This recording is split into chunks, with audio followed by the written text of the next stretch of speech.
कसा काय मंडळी, बरा हा ना? तर चला तुमका दाखवतंय आता कोकणात घराघरात पोटा पाण्यासाठी लोक काय काम करतात ता. ह्या बघा, असे चिवे तोडतात, मग ते तासतात, त्याची भेता करतात आणि मग हे असे सुपले वळतात.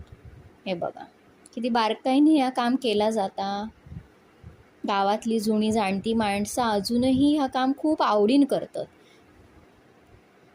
बघा, हे सुपले आणि सुपा तयार कशासाठी करतात माहिती आहे? तर गौरी गणपती येतात ना, तर त्यांच्या ओवशासाठी मग गावात विक्रेते येतात आणि हे असे सुपा त्यांच्याकडनं घेऊन जातात आणि त्यांना पैसे देतात.